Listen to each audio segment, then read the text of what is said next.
approach, what is so innovative? First of all, it's the context counts. It's that we put context as a priority.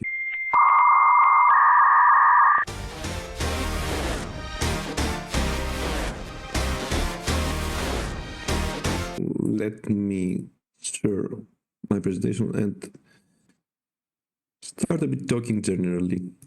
Very interesting, Florian, what you said, and Team Disciplined Agile was meant some years ago, but Project Management Institute, which is famous for the PMP certification, and the ACP, the Agile Certified Practitioner, find it really interesting. So they integrated, like they bought Disciplined Agile and incorporated into their portfolio.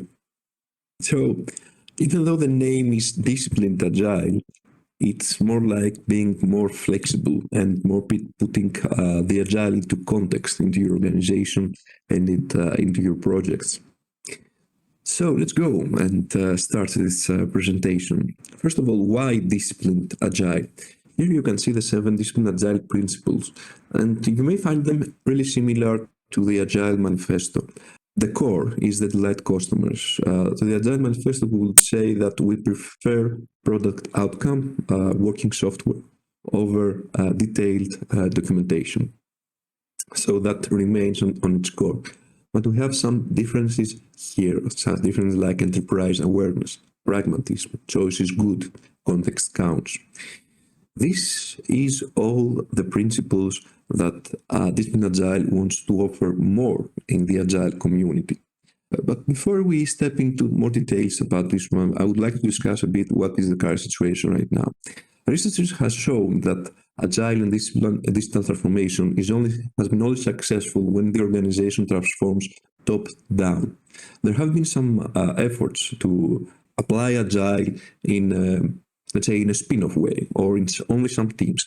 But these efforts often creates less effectiveness than promised, and even less than the traditional and waterfall methodologies. Why? Because the high-level management was not committed enough and wasn't into the agile mindset needed to connect all the pieces together.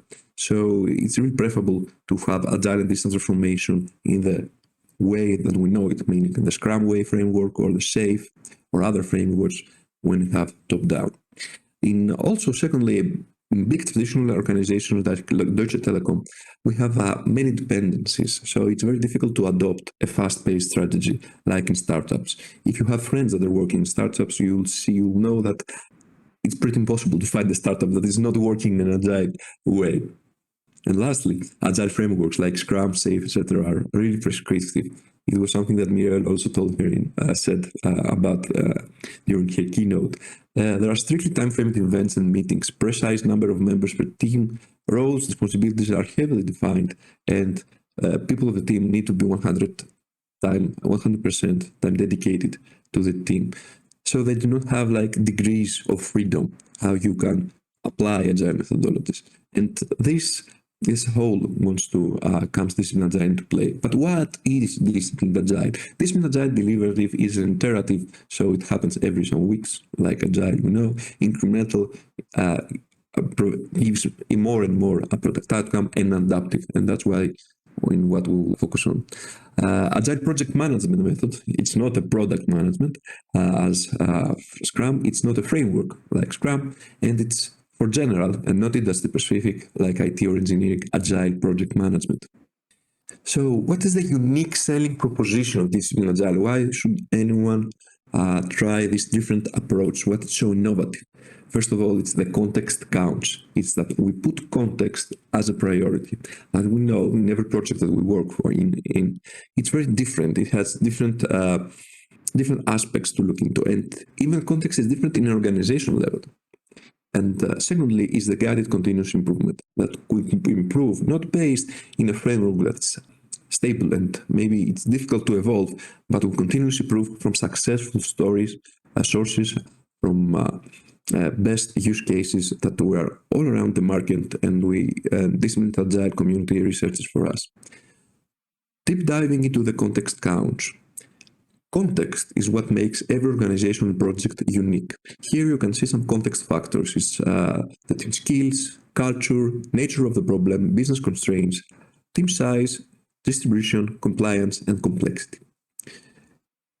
If you try to, if we made like an exercise and you pinpointed your project in this context region, we'll have very different results. Each one will have a unique project that they work for. So different change factors affect which is the most suitable methodology to follow. Why should we follow exactly 100% Scrum in so much different contexts? That's a question that Disciplined Agile makes.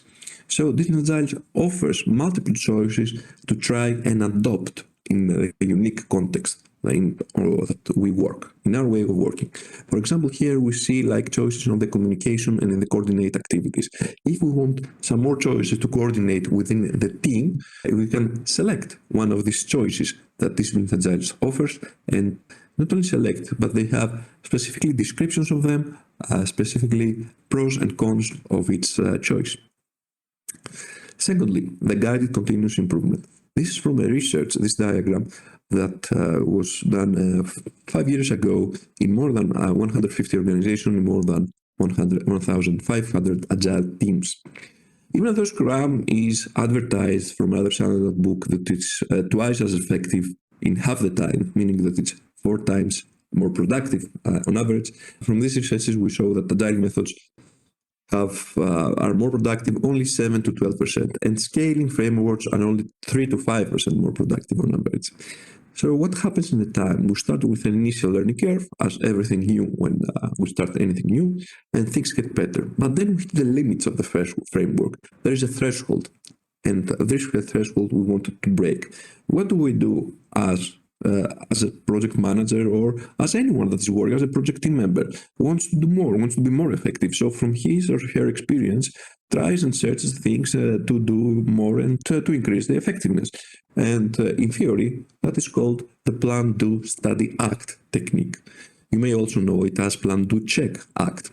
We identify the problem, we identify potential techniques, we try the techniques, we assess their effectiveness, we keep what works, we leave what doesn't, and then we iterate this whole process. This whole process also is based on the fail fast mindset of the agile. As we more fast we apply this circle, this iteration, the more effective would be, and we increase our effectiveness more. So this is the continuous improvement. But what would we do more? What is the one thing out of these steps that we could improve? Let's take here the identify potential techniques. To identify potential techniques, an organization that is not used to Agile will hire external Agile coaches, will hire consultants, will hire experienced teams that have worked on Agile, and will give them the number one priority of the number one product to develop. But what would we do more as project team members? And this is where Disciplined Agile comes into play. Disciplined Agile offers the best and most suitable techniques from the Disciplined Agile toolkit, meaning that you have no longer need of only your experience or only an external provider to find the best techniques, but you find it from the toolkit and that have been used, that have been tried in all over the world, so you know what could be more fitable for your situation. You try it and you increase here the green box. You increase the possibility that what you tried is successful, so you adopt it. So not only we gain through having more iterations, moving faster through the steps, but we gain improving to identifying what is the best and most suitable techniques for us. Working this way, if we're going back to our diagram, this is what we would like to envision to have. As we saw before, when we adapt a specific framework like Scrum, Safe, etc., there is a threshold in our increased effectiveness.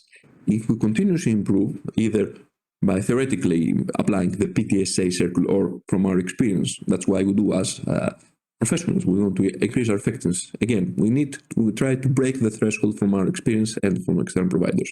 And this is what Disciplined Agile offers, a guided continuous improvement, a toolkit that has best practices for all over the market that will help you, that you with your experience will try and adapt and managed to increase the effectiveness. And not only increase the effectiveness, but the aspiration of Disciplined Agile is to start even sooner, as if you start identifying your unique way of working from the start, you will have like a more exponential growth in effectiveness. In a nutshell, what Disciplined Agile offers, it offers a unique mindset so that your team remains pragmatic, put context and priority, and chooses what is best, stays enterprise aware. Enterprise aware meaning that I know how this organization that I'm into, this big organization, for example, like Deutsche Telekom works, so I can adapt more. Adaptation is the key. It includes the best practices. So it doesn't say that we do better than Scrum or Safe, but incorporates, it hugs, as we would say, Scrum, Safe, and all other Agile frameworks and all these best practices. It provides fundamental strategies to choose and evolve your way of working, constantly evolving. Describe typical roles and responsibility of team members, as all frameworks do, and integrate a process goal outcome driven approach that make your process choices explicit. That's a very introduction to the key points of Disciplined Agile. If you want more and if you want to check out this presentation, please reach me out and I will send it for you. And as Florian also suggested, I will put it also in the Miro board. I would like now to share you some additional information for you if you want to check out the more about Disciplined Agile. Here's the official site. And it's very interesting that I recently, only 1 week ago, I learned that they will integrate most of the book in the site, so it can be more interactive and easier to study and learn. And also on their product roadmap to develop an app for your smartphone, so that if you have anything that you would like to involve in your team, you could search it and search for the best practices. It's very interesting. Here you can find things as mindset, people, processes, resources, and trainings. Agile has 3 levels of certification. It has a level of Scrum Master, Senior Scrum Master, and then offers the possibility of Coach and Value Stream Consultant. As Disciplined Agile, the name doesn't mean that Agile is disciplined. It's also here like an ambiguous naming of Scrum Master, because it's not like a Scrum Master, but it's like a first level practitioner, Disciplined Agile practitioner. It's not like to do only having to do with Scrum. Third, you can check out my article that is the basis of that you can find what I have discussed and presented here. And fourth, I hope that you find use in this mind map that I created. It's like a visual representation of the principle, promises, the overall mindset of Disciplined Agile, and it offers some practical, let's say, example if you want to make some practical exercises with your projects and check, for example, if you want to evolve your way of working and you want to implement potential improvements. This is some ways that you could do it, and then check out on the book about these descriptions. The book is free for anyone that is registered as a Project Management Institute member. Thank you very much for your attention, and be more than glad to answer any questions that you have in this very, very new Agile methodology that it's really, really growing right now.